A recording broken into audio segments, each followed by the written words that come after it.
Good afternoon, everybody. Welcome to the Black History Museum and Cultural Center, Virginia. Who has been here before? Oh, and some new people today. That's great. So, have you had a chance to, the new people or new folks today? Has everybody seen the exhibit upstairs? Okay, so it's a real treat when you get to go up there after this lecture. But first, I want to introduce myself. My name is Mary Lauderdale. I'm the Director of Curatorial Services here at the Black History Museum and Cultural Center in Virginia. For those of you that haven't been here, we're an institution that was founded back in 1981. And we were in a smaller building for many years until 1991. Starting in 1991, and then we moved here in 2016. So this building that you're in is an old armory building. It was built back in 1895, and it was built for an African-American militia, the precursor to today's National Guard. We're very proud to be in this facility, and we're very proud that you're here today. Also delighted to have these artists here. So this year's theme for Black History Month was Blacks in Labor. So we did a couple of historical exhibitions showing, different items utilized by African Americans in Virginia. And then we put a call out to artists from Virginia to create artwork that represents what does labor mean to them. And so that could be intellectual, it can be physical, it could be skilled, unskilled, artistic. There's so many ways to depict labor, and these artists did an excellent job. One other thing before I introduce them is to say we are a membership organization, so anybody who is not a member, after you have a chance to walk through, consider becoming a member. I have to do this because this is part of my job to say this. Consider becoming a member. $35 a year for an individual gets you into the museum unlimited times throughout the year. You get special invitations. You get 10% off in the gift shop. And it helps to support us and keeps the lights on, and also have programs like we have today. So first up, I'm going to introduce the Motivate Excel Lead program headed by Jamel Walker. Motivate Excel Lead is a creative collective which allows our local youth to express and develop skills through works of art. Their program, focuses on providing a safe space for kids to learn, utilize, and excel their talents, where students can adopt creative techniques to become successful artists. As a 6-year program, students have displayed their work in community centers as well as First Fridays within our local Richmond Arts District. As the leading art instructor, Jamel wanted young kids to rely on a space to be themselves, where more can see more from within. Motivate Excel's goal is to curate outlets for the youth and seek challenges to increase our knowledge, inspire the presence of others, and restore our community. Motivate Excel Lead is more than a program, it is a way of life to use expression as our truth. Ladies and gentlemen, Jamel Walker.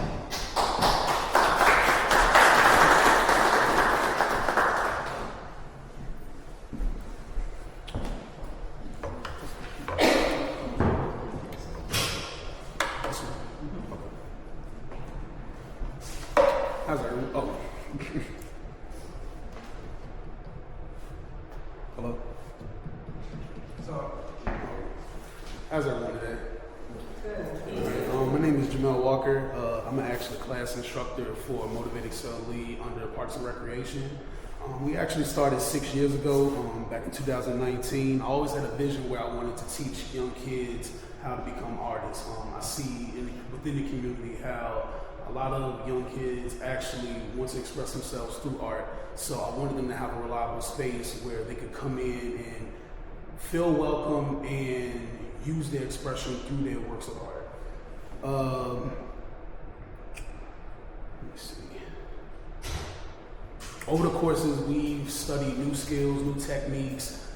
I'm more so leaning towards projects. We have more fun with that, get our music going, do what we got to do, and make a fun space for the community centers. And we try to have more like an open mindedness towards our creativity. I try to bring that spark into the youth where they can see themselves more than what they usually see.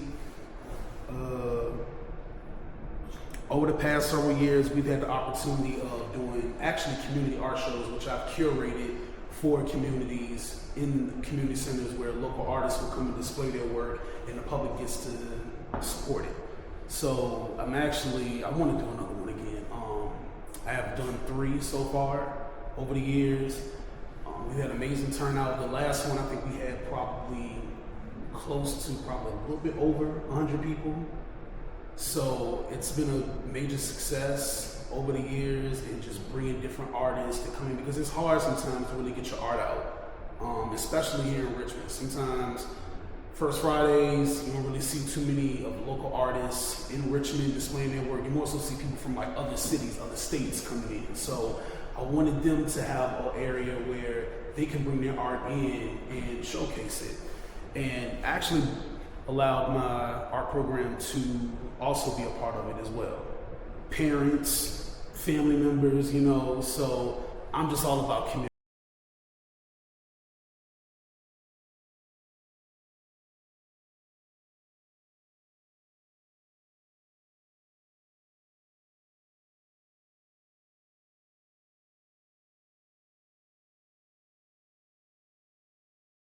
Actually, so I'm gonna tell you something. So one morning, I'll never forget, I woke up and R180 had posted a submission.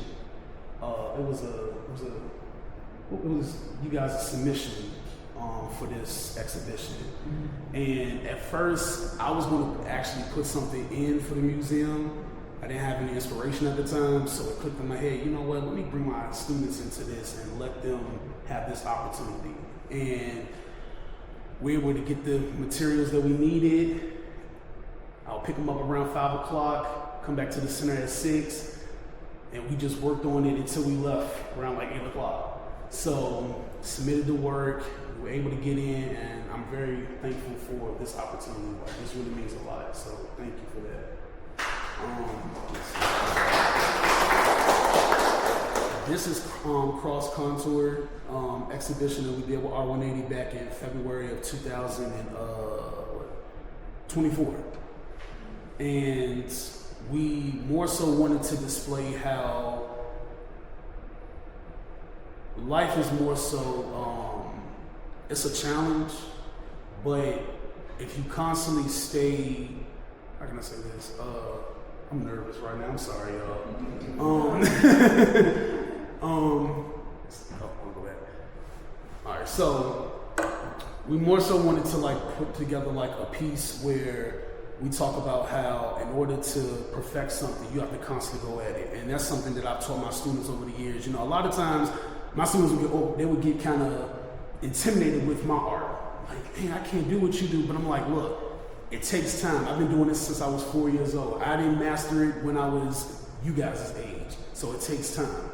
So I wanted to showcase this to the public to see hey, if you continue to just follow what you're doing and just practice your skills and your techniques, you can execute properly with the pieces that you want to put on display. This is some of their work in class. Actually, several years ago when I was at Randolph Community Center, when I hosted the program there, I taught the kids how to trace. So we use tracing paper over comic books, pictures, and that's actually how they mastered some of their skills. Like this particular kid right here, he didn't draw like this probably a month before this picture. So he would constantly come to the after school program and just draw. Like he would use tracing paper and just sketch his entire comic books. So he got better through time, and I really saw the artist in him when I first started working with this particular kid.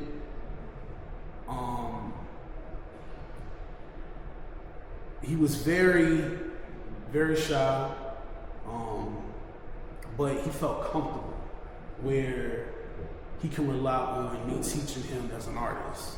And I'm proud of him. He's executed very well. I haven't seen him probably like a little bit over a year, but I mean, I'm hoping that he's doing well with his art. And let me see. This is some of our kids right here. I'm gonna tell you, Tuesdays and Thursdays, no, Mondays and Wednesdays. Mondays and Wednesdays was everything. We had the music going, kids upstairs, kids downstairs. It was a vibe. It was fun. I love to see kids be themselves. That's my main priority. I want kids to be themselves. I want them to feel at peace. I want them to have fun when they're creating. And that's something that I want to continue doing. This is actually our piece right here that's in the next room. So we know that the name of the actual exhibition here is Hands That Built a Nation, but I actually kind of like renamed it a little bit and said Hands That Built the Planet. So it symbolizes more so the creation of Aboriginals. We created a lot of things. We say a lot of times that we have built the nation, but we actually built the earth, which inspired us to build this nation. So I wanted to highlight that and allow people to see this and understand where the message was actually coming from.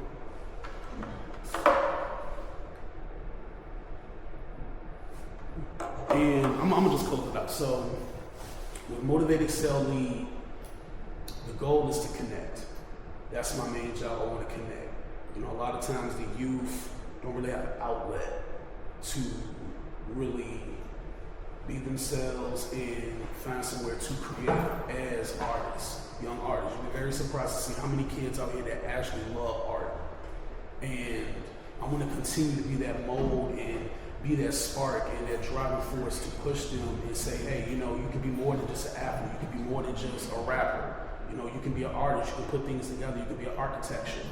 You can do anything that you want to do. And that's something that I want to pursue with Motivate Excel Lead. And we're going to keep this thing going. So thank you guys.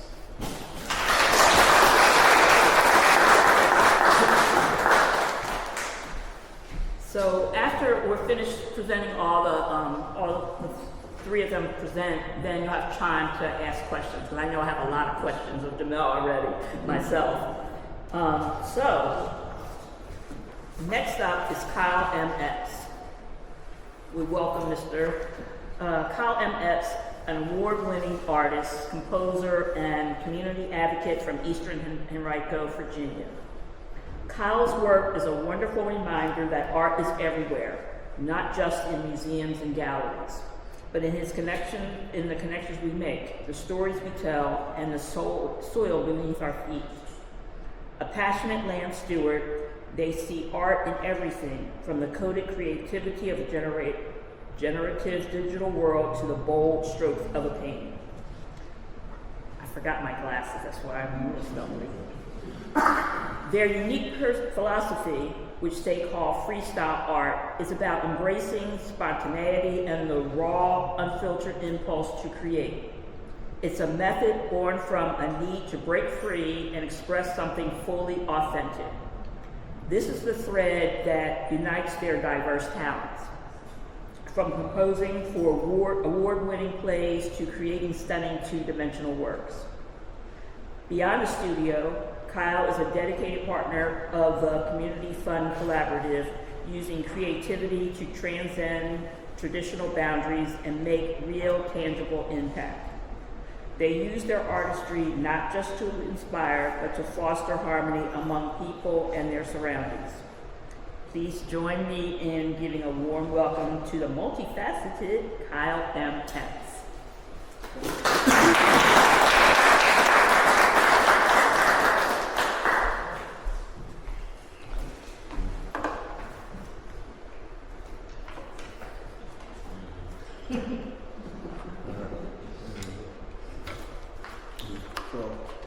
This is the piece that's on display.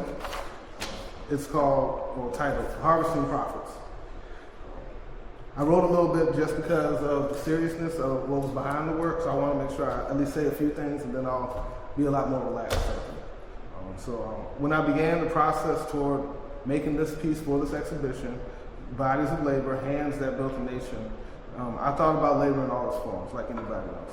I thought about, really lost in my thoughts. I found I needed to ground myself to something that I could recognize, what really related to me. When you think about labor, of course, you think about pregnancy, you think about work, you think about just many levels of what labor could be. So in all of that, I began to really think about my hands, my feet, my back, my knees, and what labor really ended up being for me. Because every time I think about labor, I think about the cost of labor. So it began to become the question of, for me, what is the cost of labor? What is the value of labor to us? And in all of that, and relating it back to Virginia, it really led me to, well, a lot of stories. So Virginia, our home, unfortunately, we all know is built on forced labor, many of the nation. And there's a legacy in all of us that we just have to deal with. When in that whole realm, now we have the 13th Amendment, which was to abolish slavery. But also within that 13th Amendment, there is a clause that says that forced labor or slavery is not included except for punishable by crime. In other words, those that have been put in prison or inmates are still continuing this same forced labor that we do. And that has been found in the creation of, well, hand sanitizer during COVID, they hand out in many other government programs, including the agricultural and works that you see. Not to get too fully into Virginia yet, but states like Texas do have full free labor, and that state, I think, is 12 cents is the minimum wage for theirs. Now, for their employed labor, the maximum, I believe, reaches to 50 cents. In Virginia, our lowest minimum wage for employed imprisoned labor is 55 cents, and the max of that is 80 cents. That number then is per hour, and that can be garnished up to 80% for municipal pay. That is including, well, their cost of living. So not only are they working, but they're working for their living in prison, up to 80%. And a little added tidbit, 50% of that then can be also garnished for child support or any other outside fees that they seem deemed admissible, at a minimum. So in all that thought, I figured that was a serious subject to cover when I think about the bodies and the labor that have dealt with this country and specifically Virginia. This painting, Harvesting Profits, presents this complex history slowly through layers. It's a deliberate abstract work with minimum recognizable images. Let me go back. Can I go back? There we go. Let's go back. With not many recognizable images. It's designed to pull viewers into the uncomfortable truth that it presents. The image of the golden field, the horse and inmates of similar color, the unnecessary white cowboy riding that horse. It's an intentional visual language. The piece isn't about one specific crop or one specific person. It's a stark commentary on a system that continues to harvest profits from the labor of intentionally marginalized populations. And just give you detail. If you weren't certain, in the painting, when you'll notice that there's the word jail in it to make it as obvious as possible. In here, as you can hopefully see that the color of the prison inmate and the color of the horse were the exact same paint colors used. And that is to conclude a narrative of, well, whatever you conclude from that. So, yeah, to add a little more, to understand the seriousness of just United States imprisonment in general. This is the prison rate, the imprisonment rate per 100,000 people compared to countries around the world, compared to our southern states. Not the entire United States, just the individual states. So El Salvador leading, and then Louisiana right after that. And this is based off of the global average. So that gives you some idea of where we sit in what we do. Yeah. This is a difficult subject for me to talk about. As I've continued to mull over better approaches, I've considered creating a digital art fundraising project coded to funnel funds to organize, for organizations that focus on prison reform. I've thought about a lot of different ways to approach this differently. Previously in my work, I've done things like this.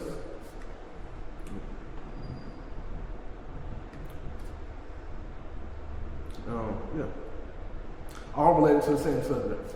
I've been doing this for over 20 years, and, well, I've had a lot of experience. And a lot of things have happened over 20 years. So, to be less serious, my career, when we think about the experience in America, it's not all of that.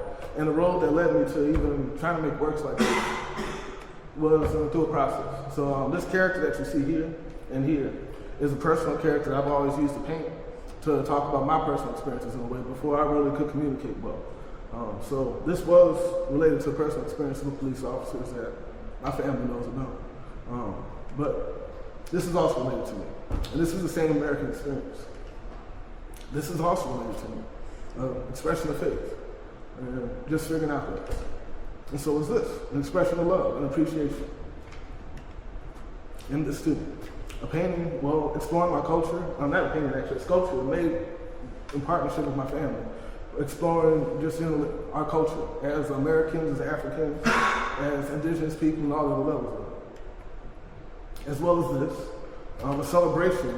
This is a musical project I have on iTunes. It's called, excuse me, I'm trying to read it now, but Love Don't Hate, DTNGI. Due to nature's guiding influence, that nigga, that a lot of things, but Love Don't Hate. You can find that under my name, Kyle MX, and that is just a celebration of our culture in different ways.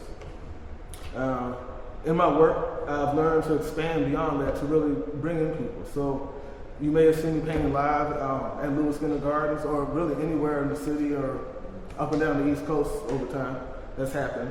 And that is just to celebrate really the freedom and as well to educate people about life. This piece was a ceremonial piece I did with the garden.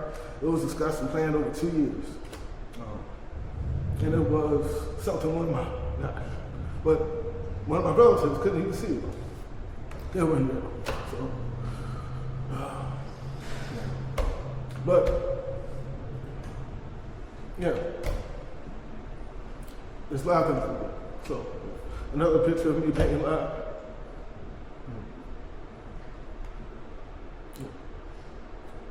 Another one of live paintings, really celebrating life and the freedom that we have, that we can have. So,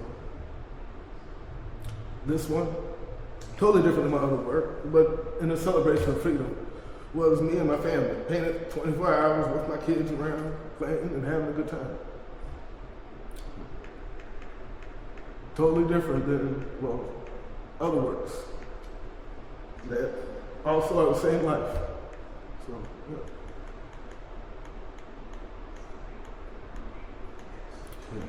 So,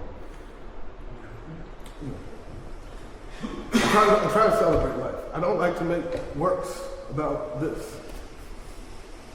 We know they exist, so I try to make it beautiful. I try to make it something that we can digest. But the reality is, that's life.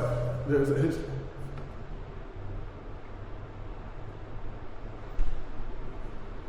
Same time, I had to do both pieces. One and the other, the same period. Two different exhibitions. Yeah. So, I do this for all of us, honestly. I do this because I really do relate and feel I've experienced a lot, and everybody has. I don't deny that. So when I make works, public works, I try to do it knowing that people are going to look at them, people are going to live with it. I try to know that somebody might buy it and have it in their home, but I also want people to know about the reality. So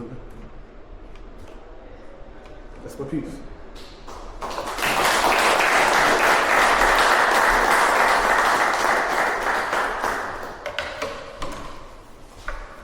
Again, lots of questions for me at least. Okay, so now, last but definitely not least, is Mr. Richard Ward. Richard Ward received his BFA and Art Education certification from the School of the Art Institute of Chicago in May of 1982. Excuse me, 1982. Told you, I don't have my glasses, I'm sorry. He's looking good. During his tenure at SAIC, he explored traditional and contemporary ideas of painting, taking courses in painting, materials, and methods, which proved to be truly an eye-opening experience. Equally as influential were the many mature practicing artists who would frequent the historic Southside Community Arts Center. In 1986, Richard relocated to Washington, D.C., where he taught art full-time for the D.C. public school system, as well as designed programs for the Smithsonian's Resident Association program in D.C. DC Artworks and the Children's Studio School, to name a few. In 1995, he decided to return to graduate school at Howard University and completed the MFA program in 1997.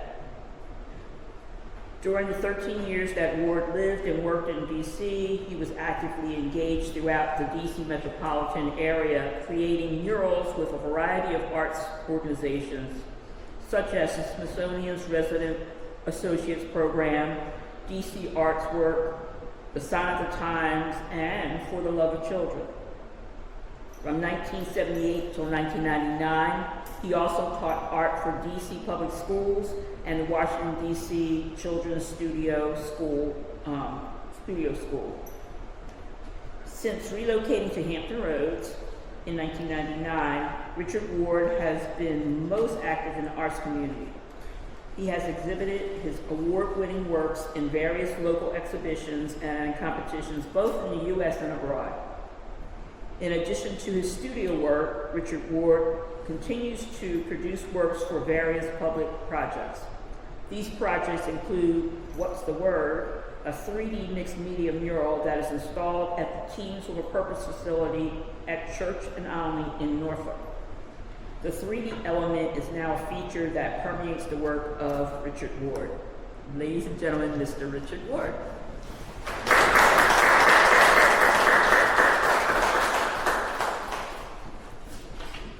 Thank you.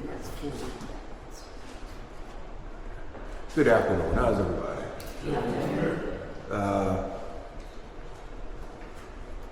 Before I get started, I'd like to commend the first two individuals and let you know how very important your work is. I would not say that I mean it. That's not my MO. I never say anything I do not mean.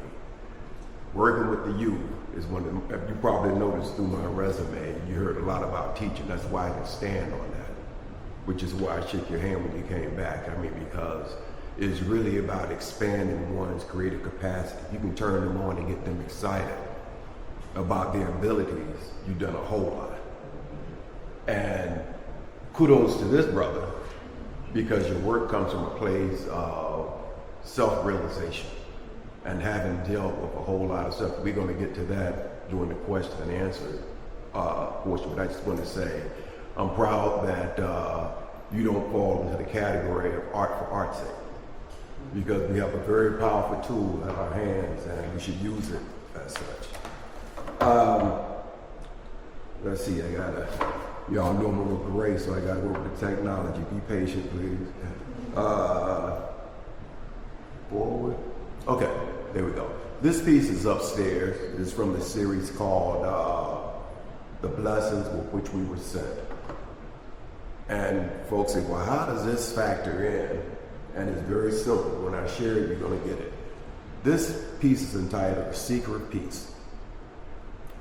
Does anyone know the musician, the poet, Gil Scott-Heron?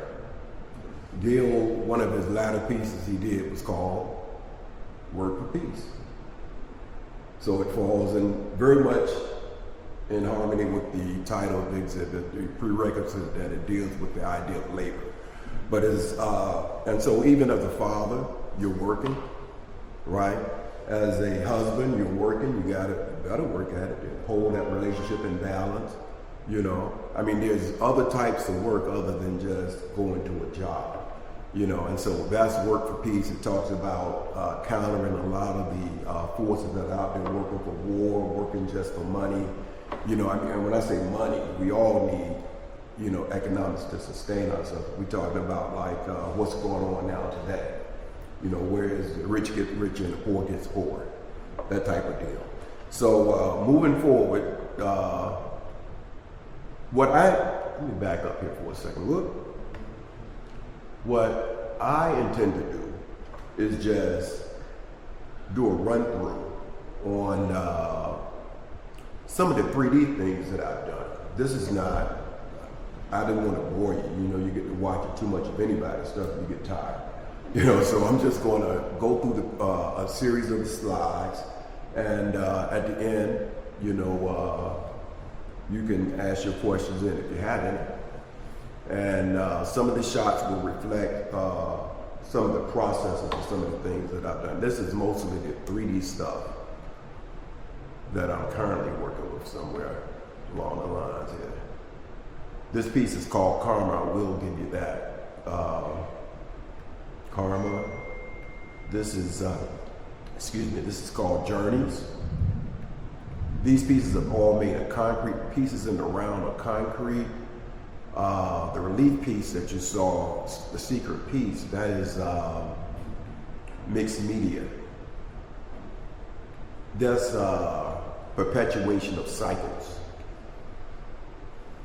Improvisation of form, number 1. This is a totem for Bit Jit, made in honor of my late father-in-law.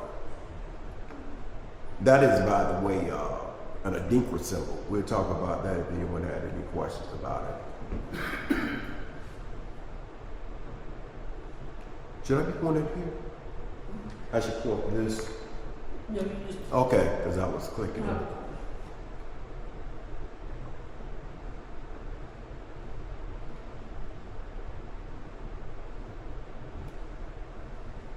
This is Arabesque Night. This is, what's the word? And it was a mural that was done for Teens with a Purpose. They do a lot of spoken word activity there, so collectively that's what they wanted it entitled. This is entitled Dance to the Music. It's at a place in Norfolk called Lakewood Music and Dance Center.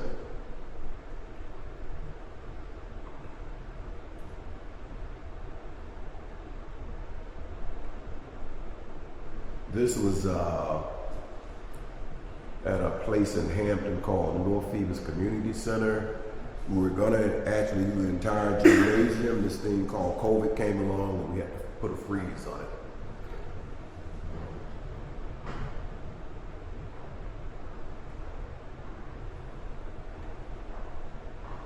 This is improvisational form number 2.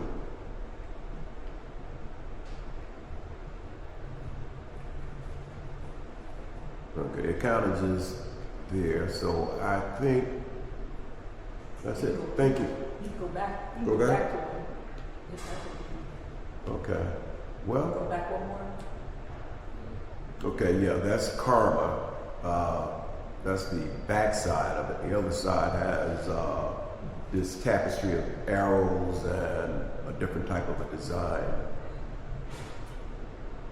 So I think that's good. Okay.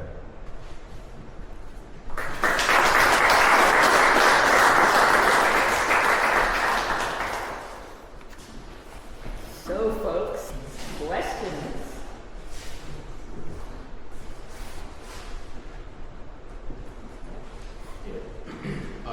So, what's your name? Jamil. Jamil?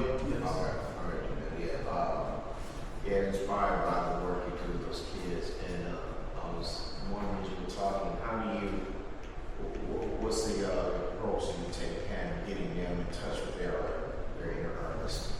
They come and maybe you see something, or, there could be a couple situations where maybe they kind of don't know, and you want to explore something, or maybe they do know and they don't really want to start. Like, how do you go about getting them into that rhythm of creation? Usually what I do with the youth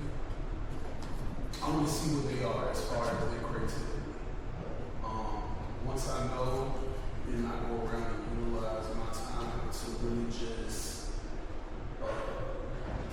teach them the proper techniques and skills that they need to know. And first, before we do projects, I always start off with that, just to see where their talent is. You know, how can we push their creativity to the next level? How can we advance their techniques, their skills, and just fill them out? You know,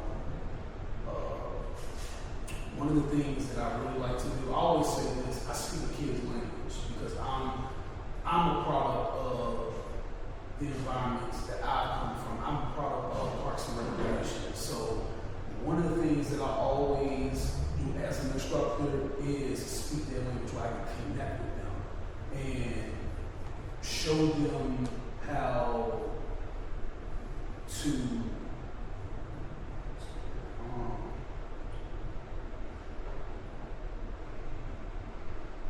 be who they are.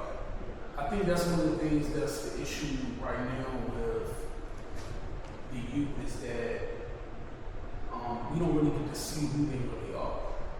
You know, a lot of them really just screaming for help without screaming. So I bring these opportunities to them where they can seek inspiration and pull from that, what they can do for the next kid that's beside them, you know. But I'm also want them to understand who they are and understand the power that they have. That's my goal. That's been my goal since 2019. Before I even started working for Parks and Recreation, my goal was to work with kids. You know, I was working at Target folding towels one Sunday afternoon, and I would work with kids and teach them how to do art. And 2 years later, I was blessed with that opportunity. And I kept this thing going. You know, I wanted to take it to other avenues. I wanted them to see new challenges, you know, because that's something that they have to know as children, that it's going to be challenges along the way, you know. So we prepare them early. That's one of the things that Malcolm X said, teach them early. So that's what I'm doing with my group of kids. And I want them to know that, you know, I'm here for them. And I want them to be the best of what they can be in life.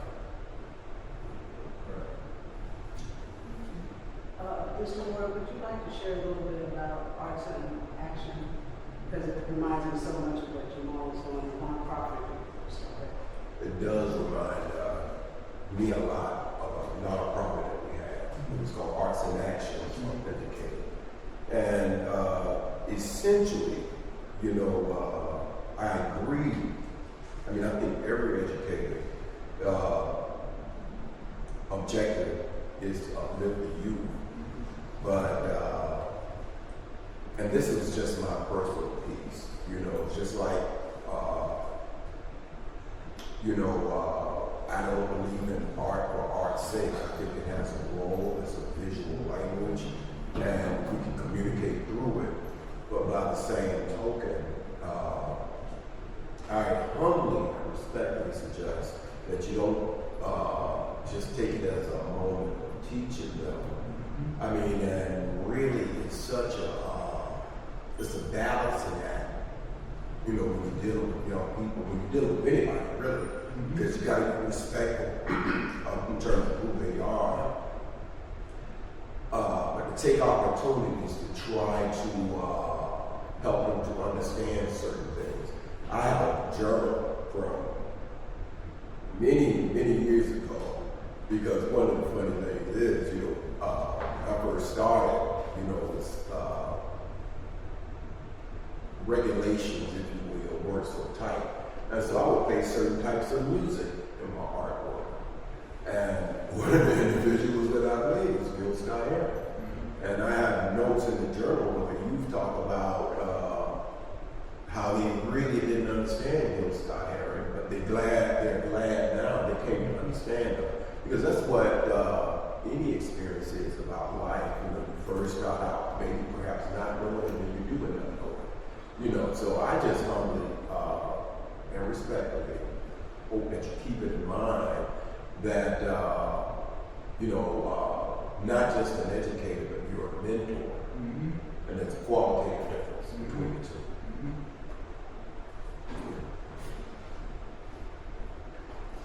As artists, you you are not only expressing yourselves, but I assume you are trying to evoke thoughts and emotions from your audience. As artists, are you looking to bring out a specific thought or emotion with a piece, or are you just trying to be a stimulus and almost maybe even surprise the audience with their own thoughts? Like, wow, I never even thought of looking at something that way, or feeling this thought, or whatever.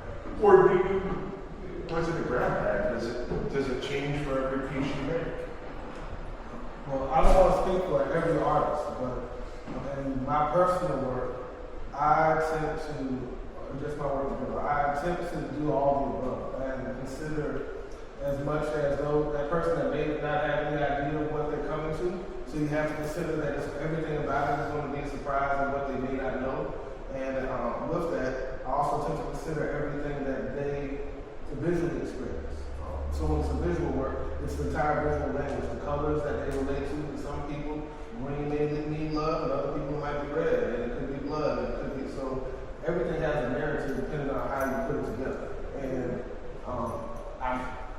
I'm considerate of that in what I do, in most of the work. There's other works it's an exploration along with it because that's part of the journey. But yeah, there's a language that we're using, line, color, form, all these things that allow us to communicate with somebody. And those are just the tools for whatever artist is working to trying to communicate something. I'm more so like to tell stories through my craft. Because I think that's important that we express our truths.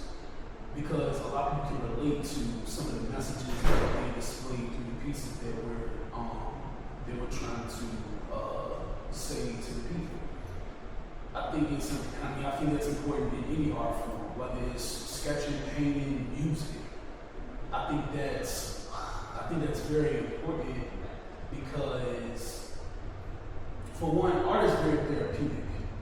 That's one thing, and that's something that I've learned over the years. You know, as a kid, you're not really necessarily taught that. You're just taught to just draw something because it looks cool, you know. But it's really about just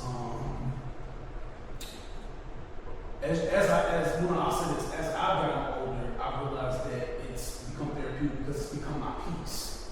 You know, I can come home from a long 8-hour workday, dream, but I know at home I have my artwork.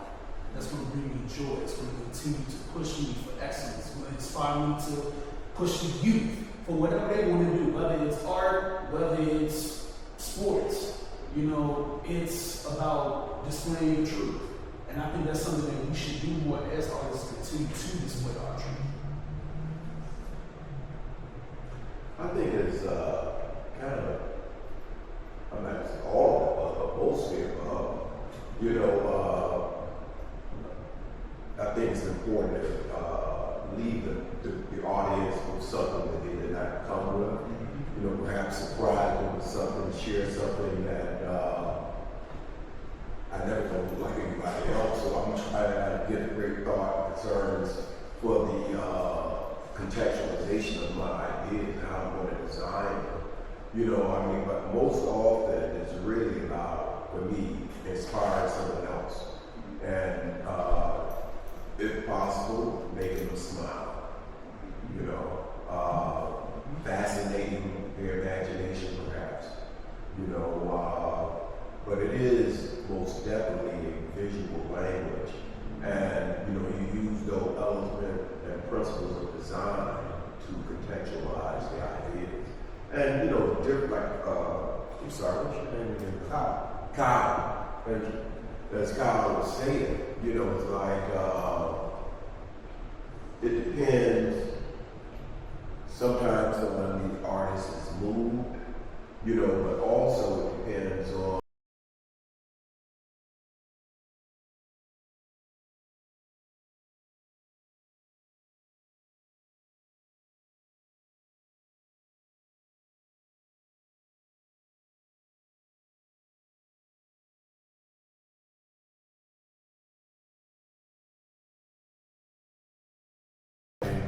you know, on the political scene in terms of the anti-woke community, quote unquote, you know, to let people know that, and I'm remiss because I don't really share the thesis behind that body of work. You know, we all have had conversations about the atrocities of slavery. And, you know, there's a lot of things that I'm still learning, quite frankly, because when I love telling people, the more I learn, the more I realize how much I have to know, yada, yada. However, I don't know if anyone has ever really stopped to consider that if you come from a people where it was outlawed to read, outlawed for you to teach anybody to write, your language, your original language, your original spiritual system was taken from you. But now, during that time period, and first, second generation directly out of that time period, you had so many great inventors and doctors and scientists. I mean, so like somebody like Dr. George Washington Carver, the question is, how did you get to be so brilliant and you come from an ancestor that didn't know how to read, quote unquote? You understand? And so the title of that series is called The Lessons with Which They Were Sent. And so in there, those pieces, there's other types of information, i.e. enigma symbols, that speak to the blessings that our African ancestors came here with. Because when they went to Africa to get slaves, they did not go for crackheads. They did not go looking for drug addicts. They went for skilled labor. And amongst that skilled labor, many of them were priests and scientists, inventors in their homeland. And then when they came here, that just matriculated is in the DNA, which is why it's called the lessons with which they were sent. They came here with that. You know, and so because I take that stance because there are other people who take a stand and say, okay, we're going to take these books off the shelf. You know, we don't, I mean, it's a direct attack on museums, on libraries, on the curriculum in the school system. And my whole thing is just stand on the truth. And so that's where that's coming from.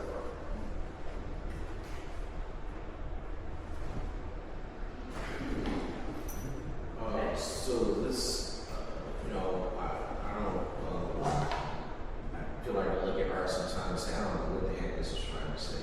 What does this mean? I don't know why this is $400,000. You know, I mean, it's not about the money. One thing that is just like abundantly clear is your deep connection to the work you do and your passion for art. The difference it makes in the world. And I agree with that. It makes a difference. But person here, when I'm looking at something,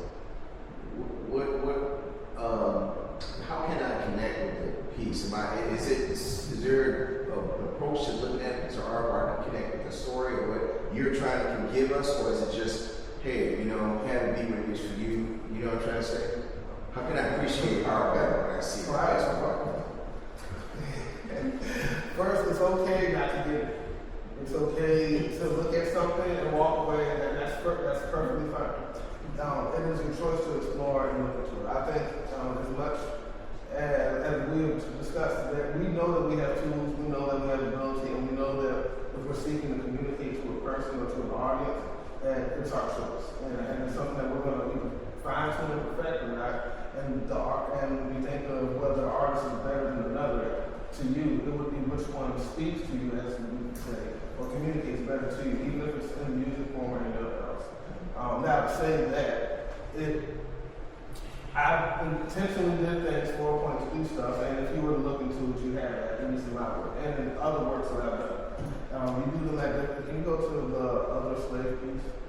What is the piece called? What is this? Harvesting Profits. Good. Keep going. Good Keep time. going. All right. Well, one of them, that's fine. All right. So, yeah, so we can go back. Go back this way. Other one. You're going forward. All over forward. Other one. The other button goes back. The back button. The bottom button. The back button. Oh, All right. Right. You know which one it is? That's fine. All right. So phone booth, and it was about. Oh, sorry. Anyway, and it was about the.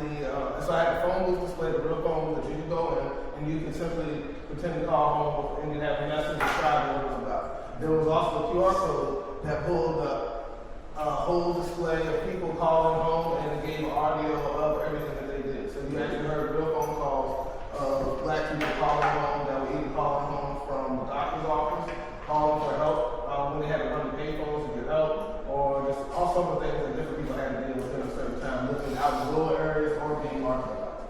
Not to go down the whole tangent, but to that, I used every tool at my disposal to try to get to the point, this one thing.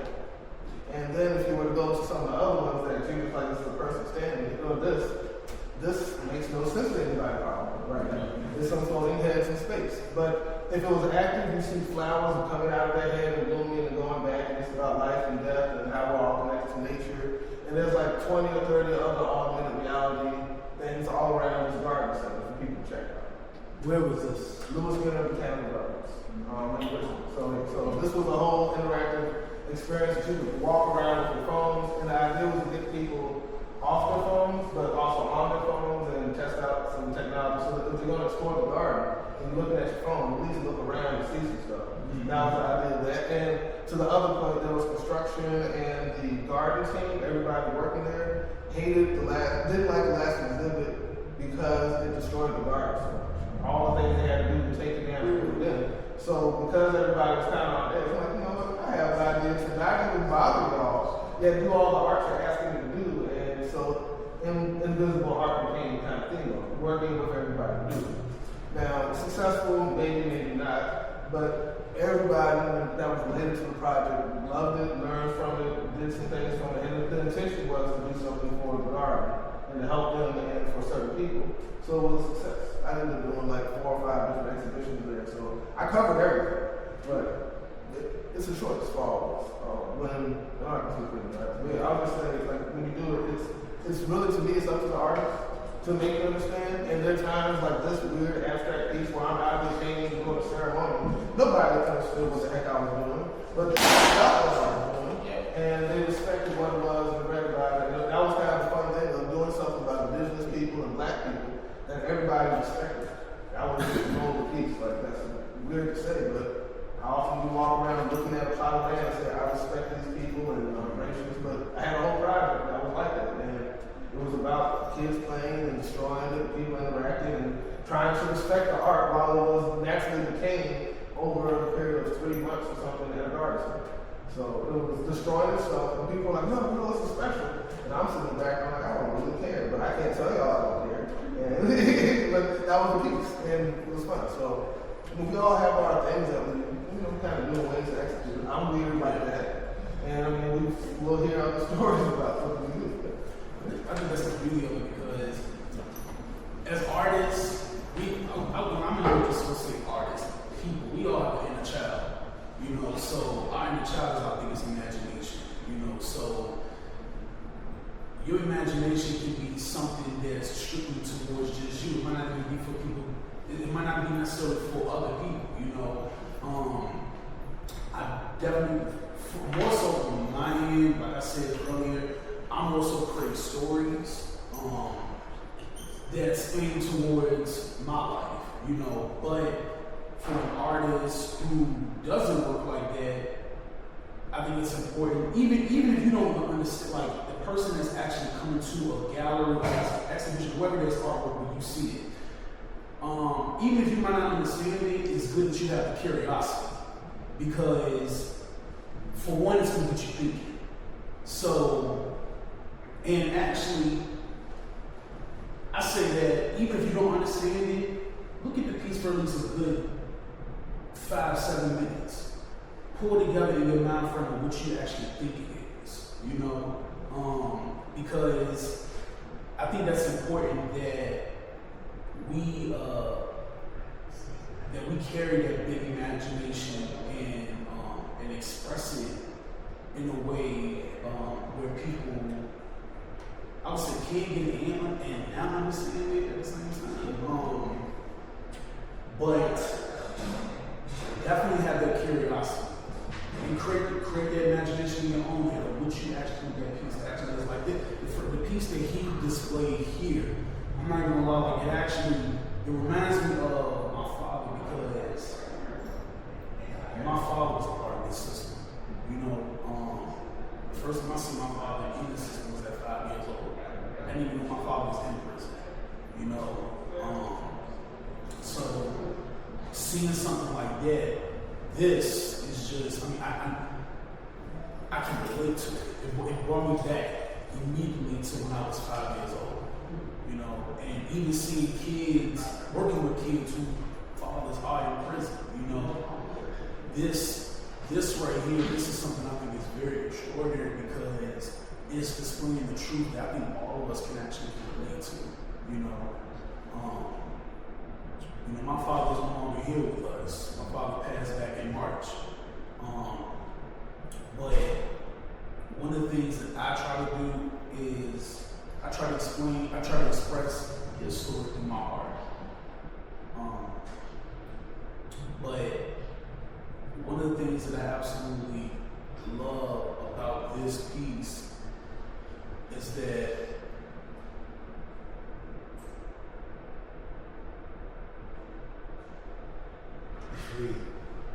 yes.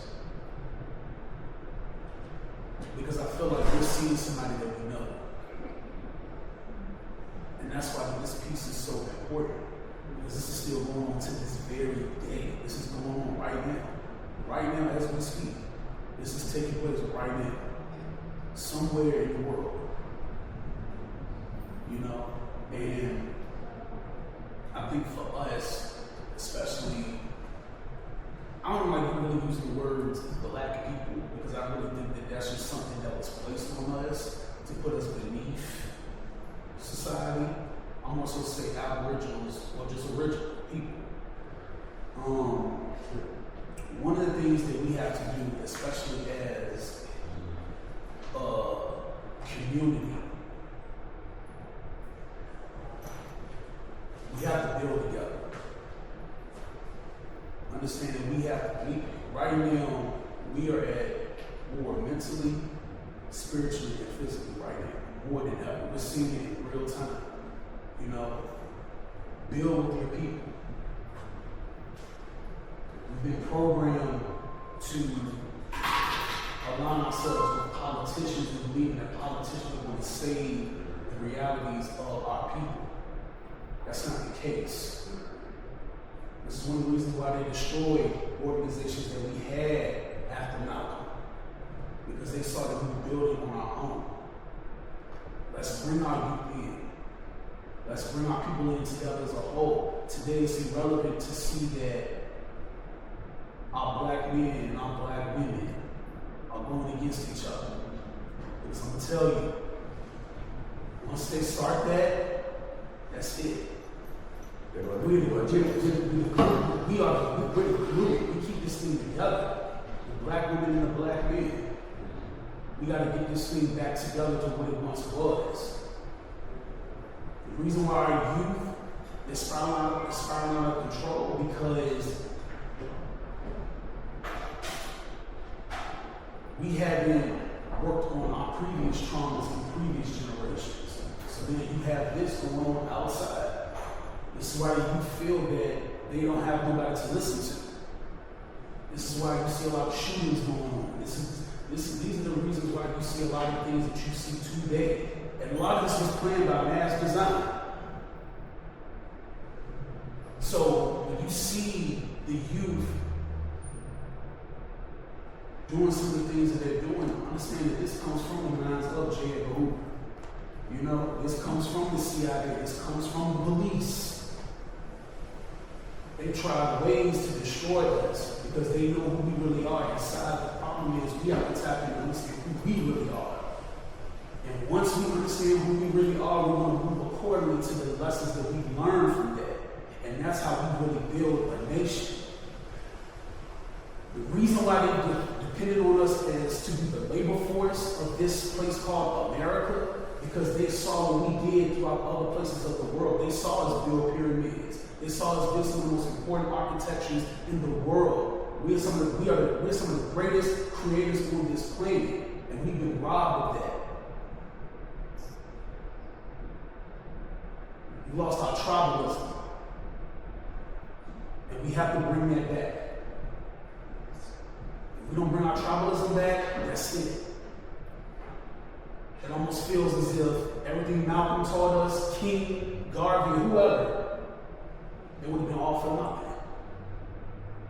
And teaching, they taught us these things for a reason. We say that they're trying to strip Black history away from us. No, we're not protecting it. Because the question is, are we teaching our kids in the household about Black history? Why are we relying on institutions that were created by people that oppressed us to teach us about our history? Your home is your history lesson. Your home is a place where you get a good meal. Your home is where you get is your hospital. Your home is your village. And we've lost that. And we have to restore that. This is one of the reasons why I've decided to create Motivated Cell Lead. Because there is no outlet for kids to showcase their creativity. They've programmed our children to believe that we're only just rappers and ball players. Because that's constantly what they're seeing on the television. When you constantly show a form of imagery, that controls the mind. So understand why certain things are the way they are. Also take this. Everyone that looks like us is not for us. Because they also pay them to get in front of us. To lead us to deception. Understand what is what. Understand who is who. When we go home, we should be on the internet understanding who we are, understanding our history. This is the most powerful thing right now. But we don't take time to utilize it. We utilize it for the wrong things. We in the information age. And our kids know nothing. I see Black kids every day at the ages of 8 and 9 that can't even put a full sentence together. What is that? You gonna blame it on Donald Trump? Because that was going on before Trump, this will go on after Trump if we don't do something about it. This is digging hard. So the question is, what do we want to do about this? As a people. Restore this tribalism. Because we are at war. So every piece is for a different purpose. I'm sorry to get off track, but it's something that's been weighing on me. It's been weighing on me. I did this 2 years ago and I said the same thing. And we was under a different administration. So clearly not much progress is taking place on our end. Well, how do you stop the bleeding? We'll use that metaphorically in terms of the willing lynches that has been perpetrated upon us. Because now, who was it? I think it was Public Enemy did a piece. They did a mockery, like they were the Klan calling a rapper saying, "We're glad that you're making the kind of raps so you don't have to do anything now." Because really, quite honestly, it really is somewhat self-fulfilling in terms of the decadence and the ills that's taking place in the community. And so, again, nobody can do everything, but everybody can do something. Exactly. You know, and so everybody plays a part, and which is why I said for you, education is the most critical thing. And by that, I really want to say the most revolutionary thing that any of us can do. But of course, you know, you have to be mindful. And unfortunately, you know, you have some folks who don't even understand that. Because it's not really about race. You know, I mean, it's really about good versus evil, truth versus a lie. You know, one of the realizations that I came too. And I'm a child of the 60s, you know, and, you know, I have family members who still call me a rebel. You know what I mean? They say it lovingly. But the fact of it is, you know, I grew up as a kid, you know, with Mark Clark and Fred Hampton being assassinated. You know, and so I was very angry for a long time. You know, in my mind, it was black against white. And it took me a period of time to grow to realize that, wait a minute, without, and I don't go out looking for them, they got to reveal themselves.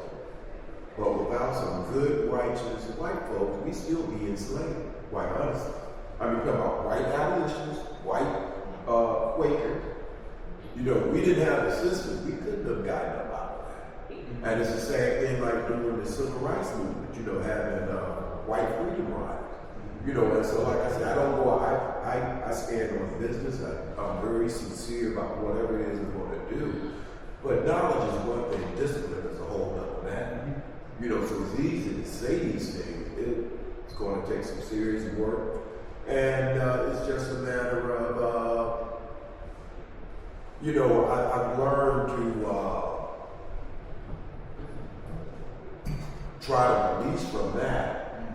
And joy is a wonderful tool, you know, and so if you can lead with that, you know, and help that to manifest in others, you can then begin to work. I think you have a better opportunity to work with people. And I'm gonna say this: you start by doing that, by getting right with yourself.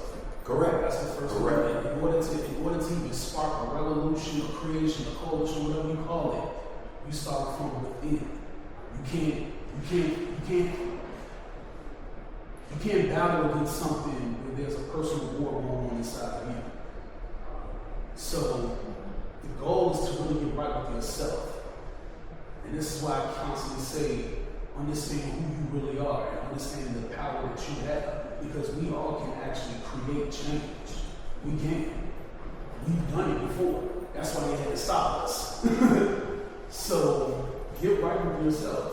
Look yourself in the mirror. If anybody takes the time to listen to the Kendrick Lamar album, Mr. Morale and Big Stuff, that's all the albums we're talking about. Getting right with yourself.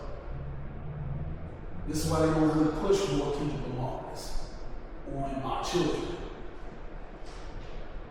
To be honest, as far as like mainstream, he's probably the only artist that's really still pushing a message. The language has changed.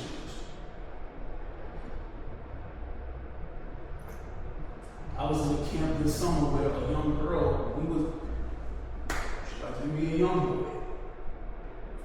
We're listening to the music. And you know what she said out of her mouth? This makes me want to shoot somebody. A young girl said this. A young Aboriginal said this. And so what was your response? What makes you want to do that? What in your mind frame makes you want to harm another person? And actually, let's be honest, 9 times out of 10, you're talking about another black person. You really are, because that's what that artist is talking about. And it made me realize we got serious work to do with our youth. And not even just with our youth, our adults. You know, it comes from the household. You know, I learned about Malcolm X when I was in the 2nd grade, and that was off the strength of the movement. And then I educated myself on who this man was. Then I found out a year later, my great aunt lived across the street from him when they bombed his house.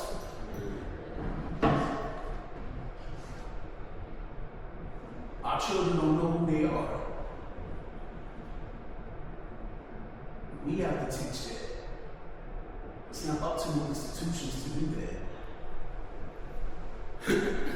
And art is a tool.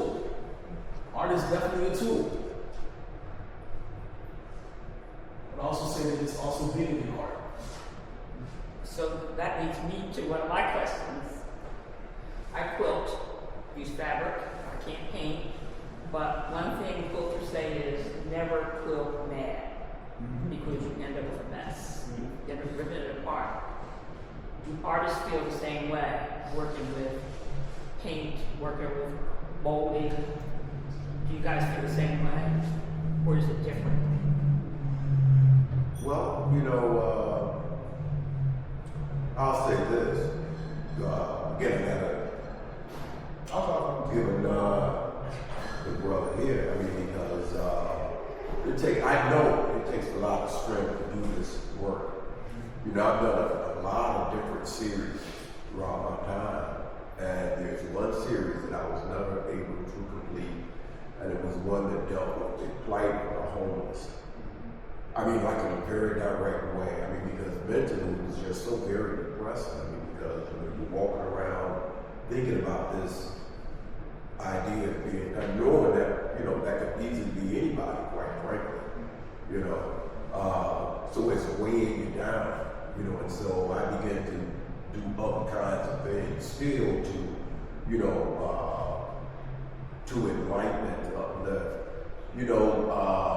so it depends on what you're working with, I think, your subject matter that can be a therapy for you or a hindrance, But I wanted to respond to your question because I think your question comes from a place of, like we were talking about art that you can't quite recognize. There's a genre called art for art's sake. And that's like a lot of abstract expressions. They just doing whatever. You might go to a museum, you might go to East Wing in DC, and see a huge, great painting. And that's all it is. No, honestly. Or they put a banana peel on the wall and shit. It's like, yeah, I don't get it. And so that's not where I personally am coming from. But I think if you, and if that's the case, you got a great panel or a banana peel, you can call it whatever, because it really doesn't necessarily matter per se. I mean, it may, but it may not. But I think if you, or an artist, is about the business of trying to speak on something, I think the title is integral to the work.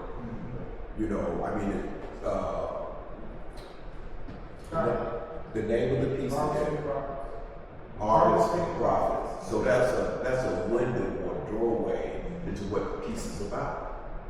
And that would, you read the title and you look at the piece and you can begin to analyze it from that vantage point. But I get it sometimes, people come to work and they say, yeah, I love the way you did that bird, and there's not even a bird in the piece, but that's how they conceive of it.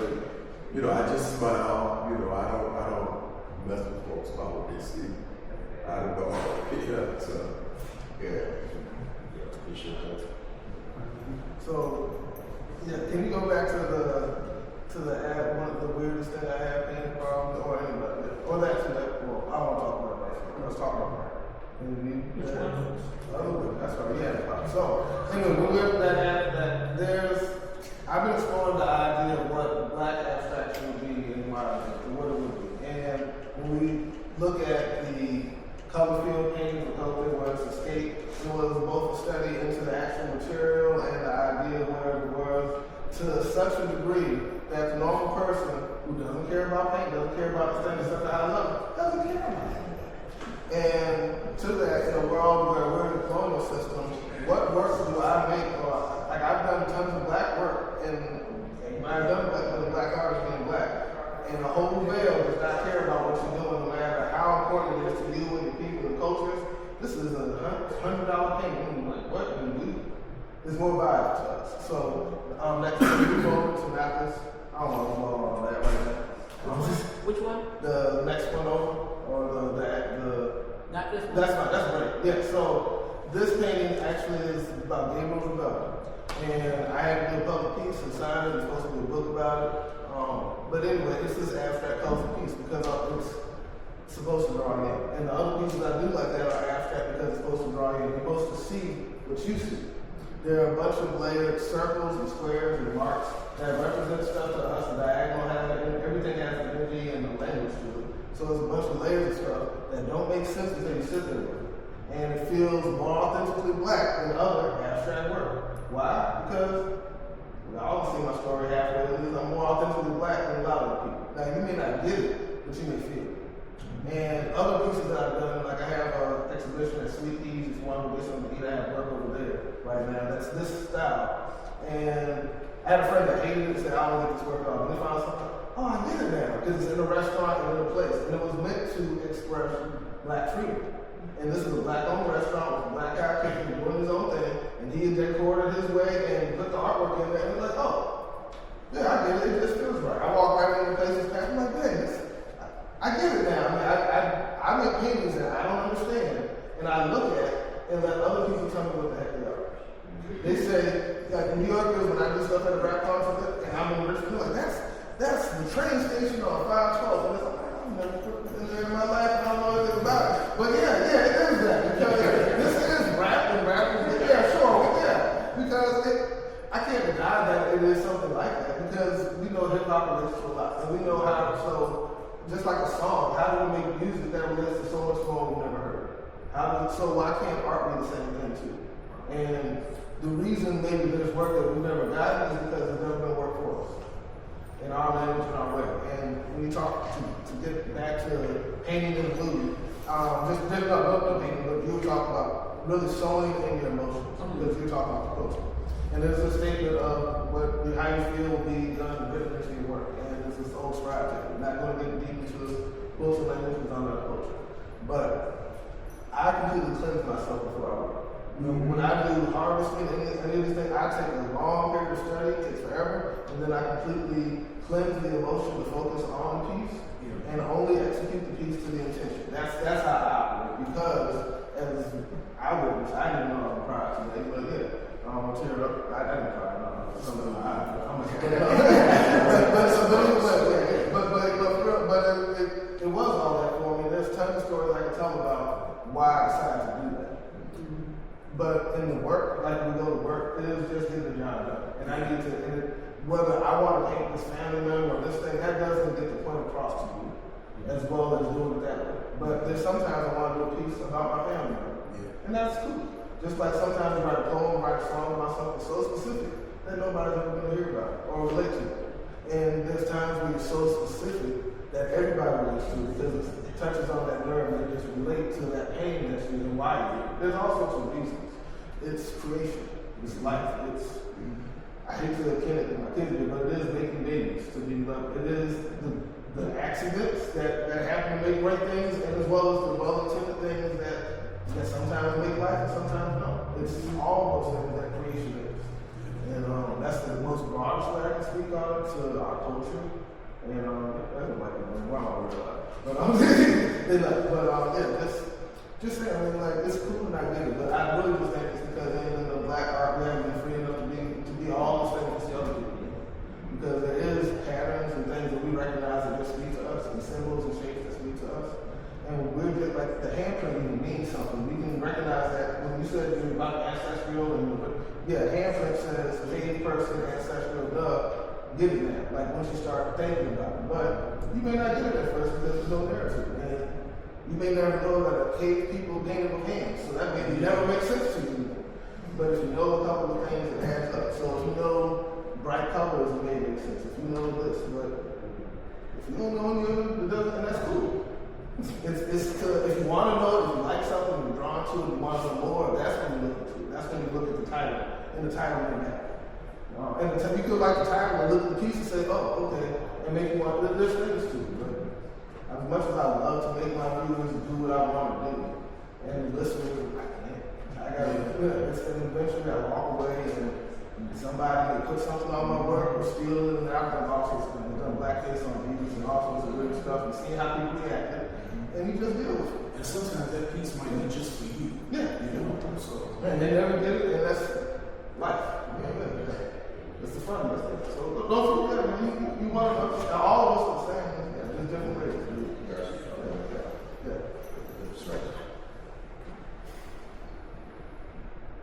So, anybody else? Questions, comments? Yeah, there's something. I just want to thank you three brothers for the inspiration